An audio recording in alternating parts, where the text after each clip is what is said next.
Alright everyone, today we're going to go through the recent F125 gameplay video. Apologies, it's slightly a little bit later than everyone else, but I thought it'd be better late than never. I do actually like to see, I suggest watching Tim McMahon's video.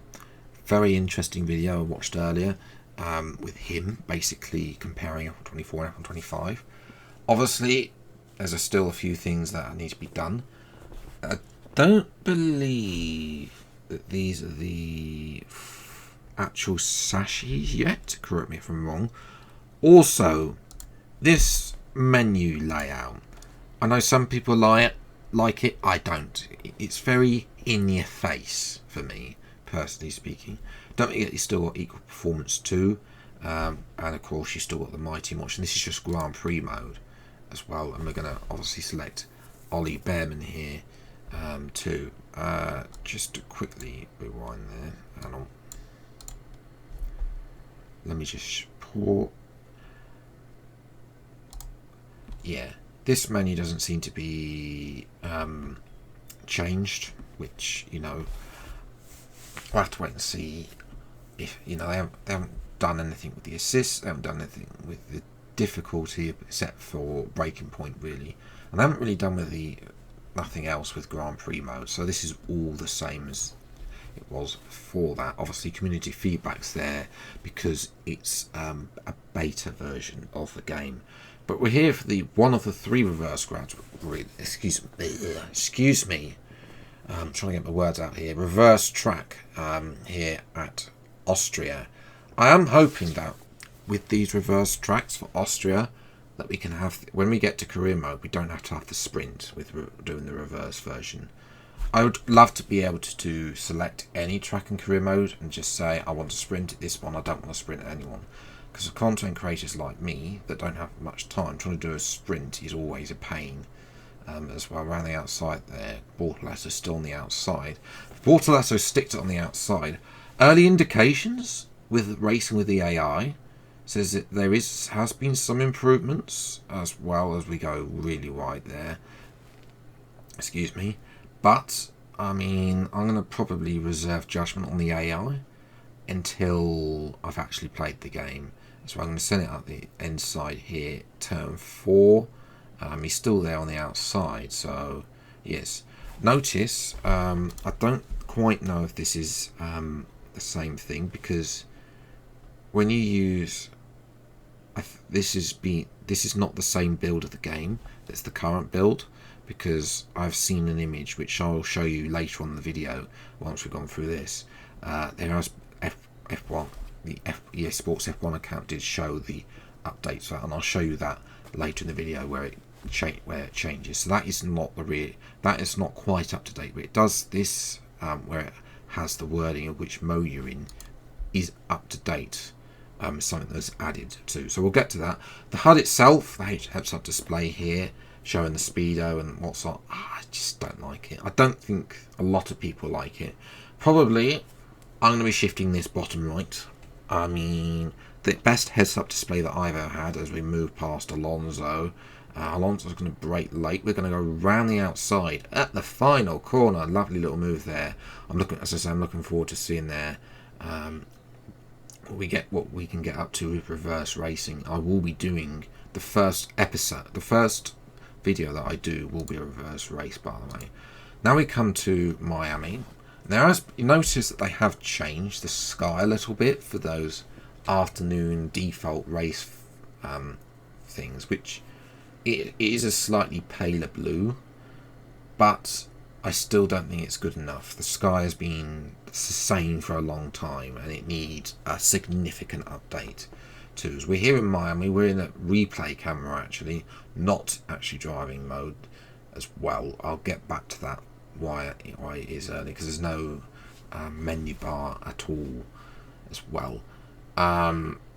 Yes, all the racing in this video is all either 25% or 5, or in this one is the only 5-lap race, but otherwise it's a 25% races, which is peculiar. It's a problem because, you know, a lot of us will, apart from in my season 3 driver career mode, a lot of us will be driving 35 or even mostly 50% races. So realistically, have they tested those longer races to see what happens? I really hope that they have. I know Arav is going to test the AI rigorously when he gets hold of it, so we'll see what happens. That will be a huge test for a huge test for the AI. I'm hoping that he does the full checks. He said he would on them, but obviously you'll be limited when they do get those bigger creators and the media do get hands on the game. They'll be limited to 15-minute videos, so just keep that in mind as Oscar does come across the line. They have put more radio stuff in here, and I mean it's nice, but I want to be able to have, say, a line by my, have a few more lines when it's me. Now we've got the podium sequence. I don't like this, personally speaking. This camera, when you're watching the podium sequence in real life, yeah. So the camera's not there. It's far away, really, as well. And you've obviously got no team interaction as well. The trophy's not even realistic. And never mind that. Someone's let the corks on the champagne while they're standing. And I'll just rewind here. So look at here. The champagne cork's not on the top. I mean, if this was me standing up there, I know I'm going to probably kick that over, and there's champagne. All that champagne will just trickle all over the podium, So, yes. Also, the trophies are very, very boring, and I know that there are some wacky ones in real life that we don't like, but I'd rather have realistic trophies for every track than just these generic, terrible trophies.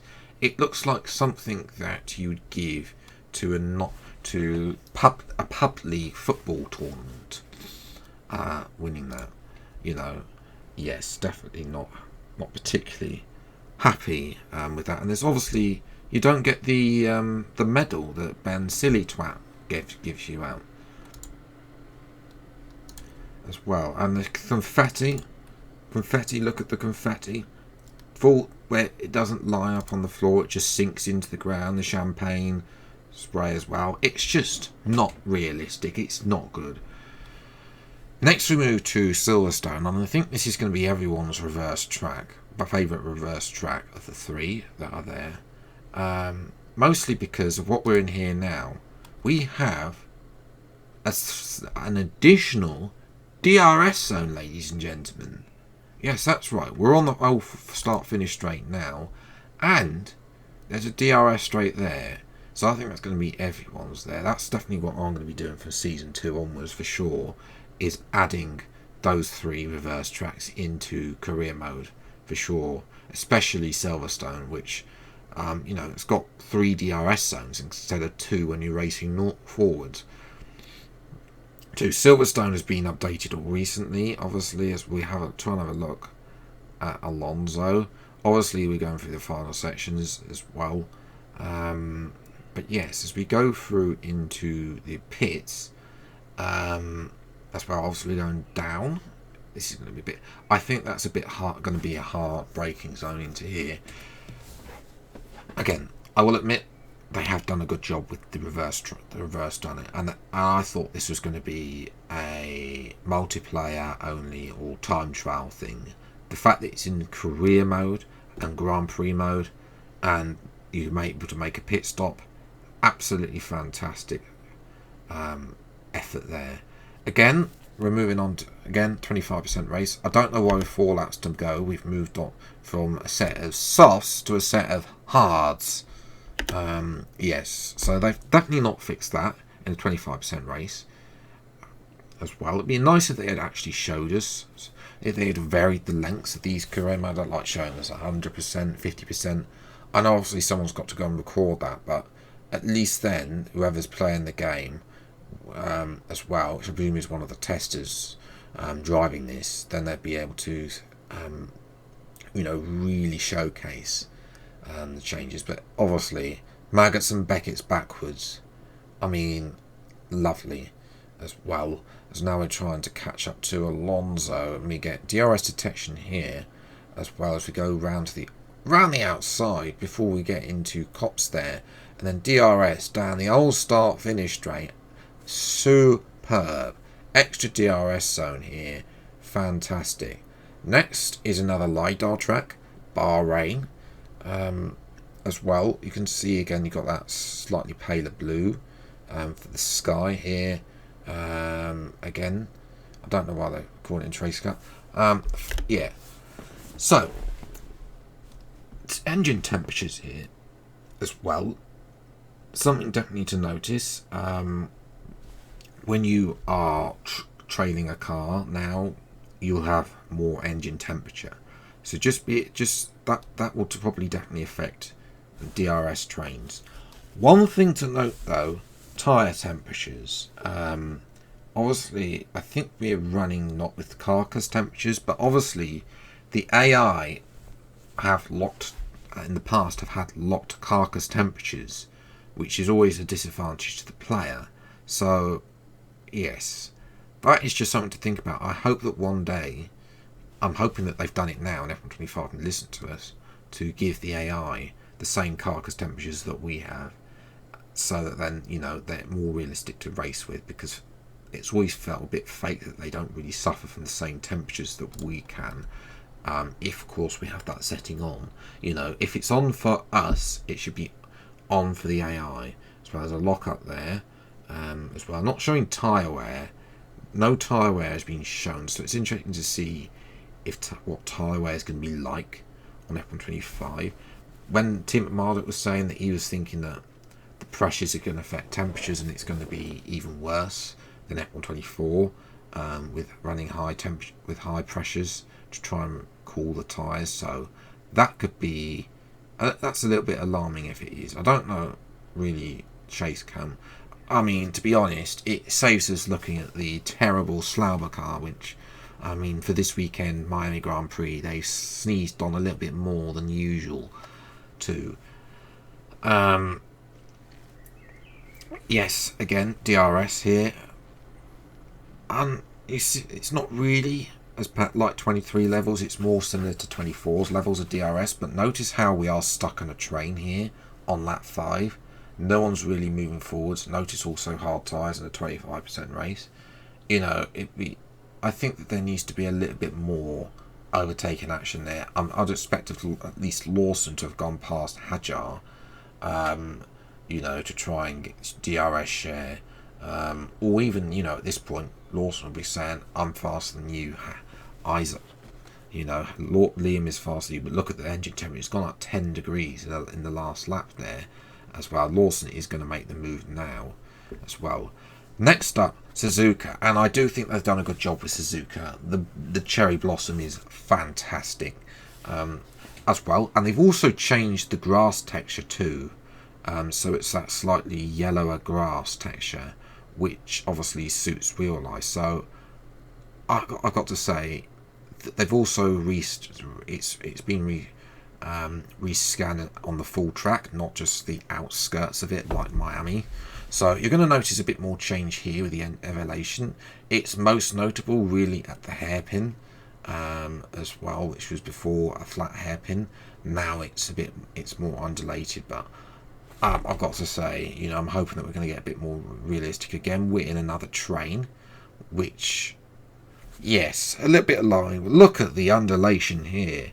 We're going to send it on Sonoda, my favourite overtake. Sonoda does hang it around the outside, but yeah, that might just be the AI line. But I think we've out-tractioned him there, which is good. No F122 traction there, because traction has been obviously a thing with the player, so it'd be nice. It's nice if they finally, I know it's not been there, but there's still been some corners where they are out traction. Again, Suzuka, this is going to probably be one of the track I'm definitely going to be playing in season 1, because, you know, the changes, it's so different compared to F124 and previous games. It's been overdue and overhaul for years, and now we have one of F1's most iconic circuits with updated here as well. We're going to make a move on Lawson. Again, a little bit worrying how little progress the AI are making here. as well, not on Lawson, on Albon there, excuse me. Yes, as we load, for some reason they've shown the loading screen here. I don't know why they would do that. Melbourne, another LiDAR track. I mean, Melbourne's been rescanned, only rescanned recently, so I'm not expecting huge changes like Japan was, because that was a full, definitely a more full race. But we come to wet weather, and this is probably the most disappointing thing about F125. They had a, wet weather and the full wet tyre on the F1 game has been overdue an upgrade for years. The older F1 games with the spray, like pre-2015, as well on the old Ego engine, the wet weather racing on those games is so much better than on this year's on F125 and the current generation of games. Which and those games were made over 10 years ago, so that just really shows that the wet weather gameplay on the F1 game really hasn't changed a lot in a long time. It is the same. It's the same. Yeah. I can't really say too much about this. One thing to note is that when we're in cockpit mode here, I don't know if somebody has chosen the H display on, but usually in cockpit mode it turns itself off here, so I'm going to send it on Lawson. Nice little move up to turn 10 there as well. So yes, I do to be honest, I'm not really noticing too many changes with Australia. It only had an upgrade a few years ago, so it's just a few of the surrounding things like Miami, I think, more unlike Suzuka where they had that big change too.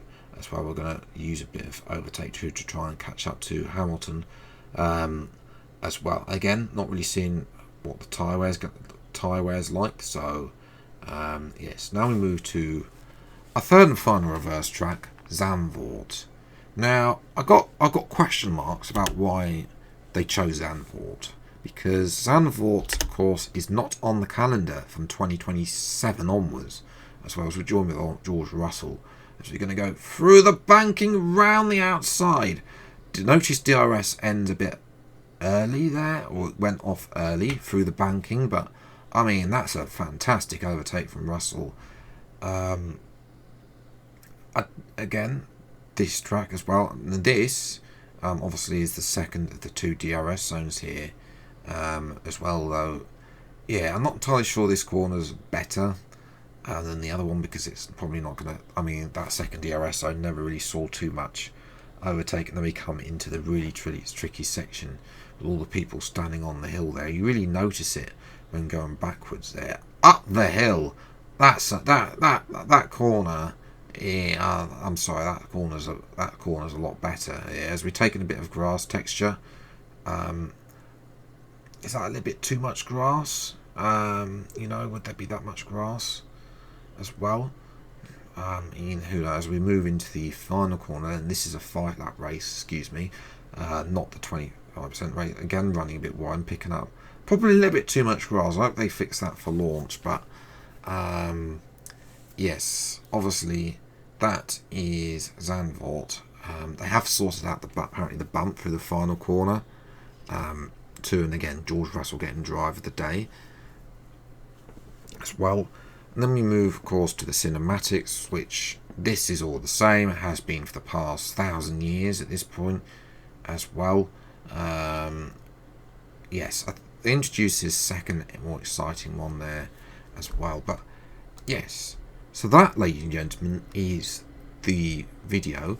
I'm going to quickly move over to Twitter, and I'll just show you just a few more things. So firstly is this video from EA Sports official account. They've updated, you can see the original one down here, and I've updated his. And then watch the battery. Excuse me, didn't want to have sound there, excuse me. The battery, of course, has changed from the YouTube video. So when we go into enable overtake, wherever overtake is, as well, there it is.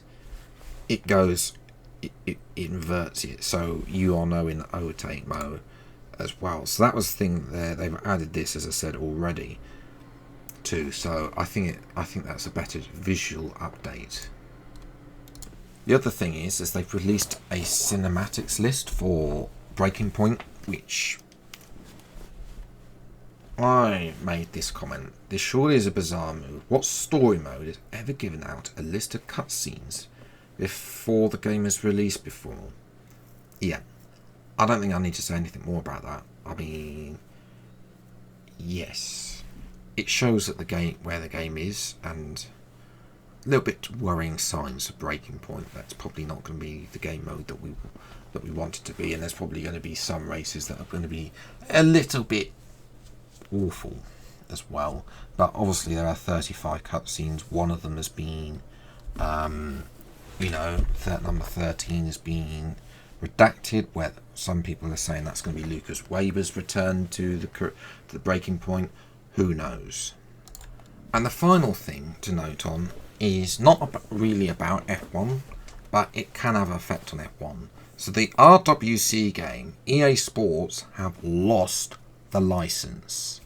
They have lost the license. So, yes. The fact they've lost RWC license, along with the F1 game license, up for renewal, which, again, I personally think they're going to lose that license too. Yeah, that's a worrying sign for people at Codemasters, you know. I'm hoping that they're able to find new jobs, because it sounds like that's the end of Codemasters, really. Yeah. Will the F1 25... Well, will we have an F1 26? Who knows? I'll come back to that after the summer to talk about that in a special video, because I'm waiting to see if there is an announcement over the summer once F1 25 comes out. I think by September we will know what's probably going to happen with F1 26 and beyond. But that's where I'm going to leave it today's video. I hope you have enjoyed. If you did, leave a like, subscribe to the channel, and you see plenty more F1 25 game news videos. Although I don't think there's probably going to be any more, to be honest, because I think that's it. I think that next will probably be. I think that in a few weeks' time we're having the creators, big larger YouTubers, getting their hands on it in preparation for, the full launch, which is 4 weeks on Tuesday, as well. But yes, obviously, if you want to see it, I will be uploading F1 25 gameplay when the game comes out from the Wednesday onwards, because it's stupid 4 PM launch. But yes, until the next video then, I'll see you next time. Take care, thanks so much for watching, enjoy your day, and goodbye.